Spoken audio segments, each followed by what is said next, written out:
Hello दोस्तों, भाइयों, मित्रों, मैं आपका दोस्त राजू कश्यप। आज का विषय बहुत ही महत्वपूर्ण है। जो भी भाई व्यक्ति बहन कुंभ जाना चाहते हैं तो मेरा अद्भुत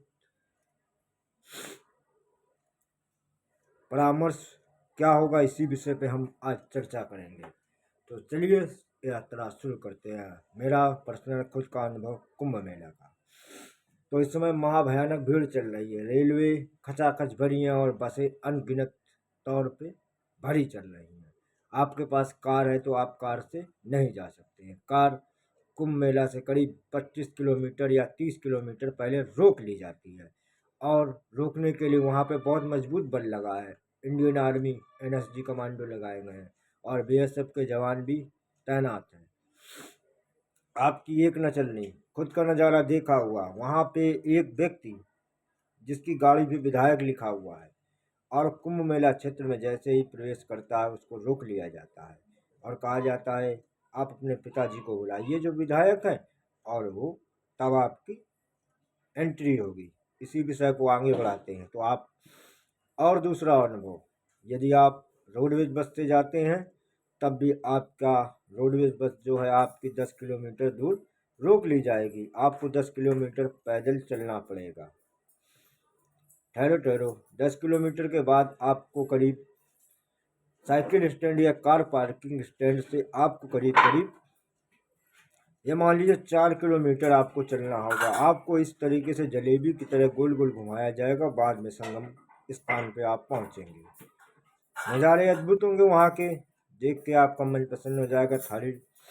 सारी थकावट दूर हो जाएगी। आप 4 डुबकी मारिए और प्राकृतिक एनर्जी का अनुभव करिए। आपके शरीर पे जो बोझा होगा, जो दबाव होगा, वो खुद खुद ब खुद महसूस होने लगेगा कि आप किस एनर्जी को अपने ऊपर लेके ढो रहे थे। वो एनर्जी किसी भी प्रकार की हो, तांत्रिक, अष्टांग मंत्र शक्ति या तंत्र साधना करते हैं, उससे आपको छुटकारा मिल जाएगा इसी क्षण।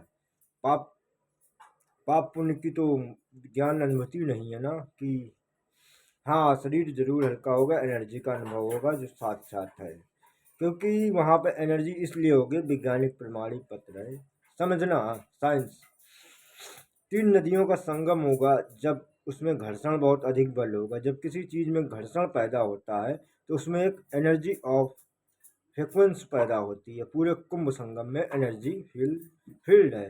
उस नदी के आसपास के एरिया में जो पंछी होंगे उनमें इलेक्ट्रिक मात्रा भी होगी ना, इसीलिए आकर्षित होगा। ठीक, तो उसमें संयम बहुत जरूरी है मेला में। ठीक, और अब कहोगे इसका कैसे, तो हम भैया जब यात्रा करने गए तो अपने कानपुर से निकले रात को 3 बजे और वहाँ पहुँचे हम करीब करीब 10 बजे। और जो वहाँ की एंट्री है कार रोडवेज बसों की खुद की, वो प्रातःकाल 4 बजे से लेकर 9 बजे तक है। उसके बाद बंद हो जाता है। ऐसा किस लिए किया जाता है? क्योंकि 10 लाख आदमी जब एक जगह पे इकट्ठा हो जाएगा और हापा टापा मचा लोगे तो वहाँ जगह नहीं रहेगी। आदमी किस तरह से वहाँ सरवाइव करेगा? अब तुम कहोगे वो जंगल है। हाँ, वो जंगल से कम नहीं है। क्यों? क्योंकि वहाँ पे बहुत अधिक भीड़ है। ऑक्सीजन की मात्रा कम हो जाएगी, हाइड्रोजन गैस का प्रभाव ज़्यादा हो जाएगा उस जगह पे। तो वहाँ से बचने के लिए भी काफ़ी हिम्मत होनी चाहिए। बूढ़े बुजुर्ग माता पिता हैं तो मेरा यहीं से हाथ जोड़ के निवेदन है, कृपया आप अपने पुत्र को भेजिए, खुद न जाइए। वहाँ से जल मंगवाइए और उससे आप स्नान करिए। क्यों? आपके लिए वो हानिकारक हो सकता है। आपकी ऐसा सनातन धर्म में नहीं लिखा है ना कि अपने प्राण दे के कुंभ स्नान किया जाए, नहीं ना। आप बीमार भी हो सकते हैं। बहुत से मरीज हैं बिलड प्रेशर, बीपी इत्यादि दबा के, वो भी बहुत हानिकारक होगा ना। तो अपनी सुरक्षा अपने हाथ में, सर्वप्रथम इस बात का ध्यान रखा जाता है। तो आगे की यात्रा फिर पुनः शुरू करते हैं। तो आप रोडवेज बस से जा सकते हैं। सरकारी उसकी अनुमति परमिशन है, वो जा सकती है। वहाँ से 7 किलोमीटर रह जाएगा। जो नवयुवक हैं वो जा सकते हैं। आप ठेला यानी कि ठेलिया बुक करेंगे, सीमेंट ढोने वाली होती है, कुंभ में चलती है। कुंभ एक पिछड़ा हुआ शहर है, हम घूमे हुआ अनुभव किया है। तो वहाँ पे खाना भी मिलेगा।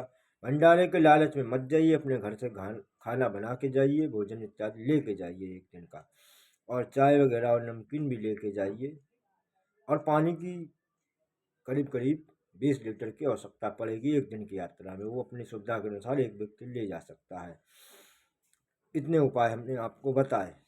और कुंभ में स्नान करने का सर्वप्रथम अच्छा मुहूर्त है कि आप घर से स्नान करके जाइए और स्नान करिए।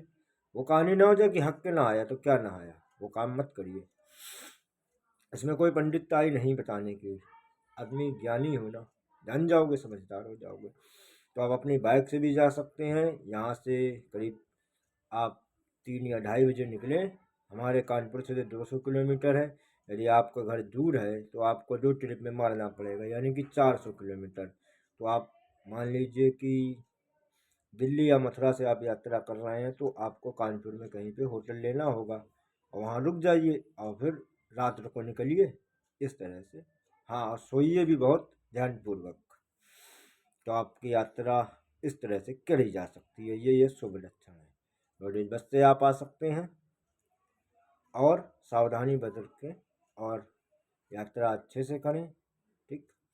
और वहाँ पे ढोंगी बाबाओं से बच के रहें, जो आपको कहेंगे बच्चा इधर आओ, बड़े परेशान लग रहे हो। वो सम्मोहन विद्या सीखे होंगे, आपको मोहित कर देंगे और आपसे कुछ पैसा लूट लेंगे। आपकी ज़िंदगी में यही परिवर्तन हो जाएगा। बता दिया जो परिवर्तन होना था। ठीक है।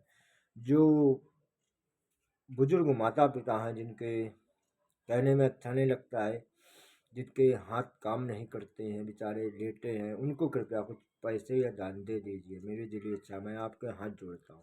उनके इसलिए दे दीजिए कि उनका भला हो जाएगा। उनके कमाने वाला हो भी या ना भी, उनकी दुर्गति पे आप अपना पुण्य दान कर सकते हैं। और एक व्यक्ति स्नान करे तो एक व्यक्ति अपने कपड़े का जरूर से जरूर ध्यान रखे। और कितना भी सगा मेले में मिले उससे कृपया दूरी बना कर रखें। अपने दोस्तों मित्रों का सहयोग बहुत आवश्यक है। और कुंभ मेला संगम स्थल तक पहुंचने के लिए आप इंडियन आर्मी सैनिकों की मदद ले सकते हैं। उनसे पूछ सकते हैं। आने के लिए पुलिस प्रशासन लगा, आप उनकी मदद ले सकते हैं। ये अनुभव है मेरा। स्टैंड स्टैंड पूरा फ्री है।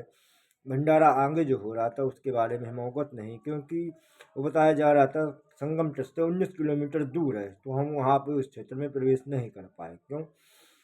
क्योंकि ज़रूरी है ना, सुरक्षा भी ज़रूरी है। पैदल चलेंगे कहाँ तक चलेंगे, और थक जाएंगे, मनुष्य हैं हम भी।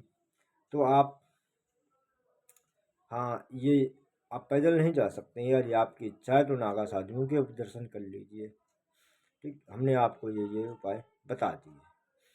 और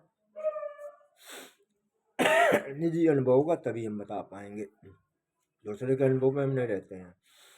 तो थोड़ा आप पैरों को मजबूत करिए और दवा पानी लेके जाइए। यदि आपको लेटरिन की दिक्कत है तो डब्बे में लेटरिन मत करिए। सरकारी व्यवस्था में फ्री में मान लो गोबर होगा वहाँ पे, तो आप सुलभ शौचालय का प्रयोग कर सकते हैं। तो मेरी ये निजी राय है। सुरक्षित रहे, स्वस्थ रहो, मस्त रहो, व्यस्त रहो, तथा अस्तु भाव कल्याण। माता रानी शमशान काली आप सभी दोस्तों का कल्याण करें। वीडियो कैसा लगा लाइक करें, शेयर करें, कमेंट करें। बोलो भारत माता की जय। महाप्रयागराज।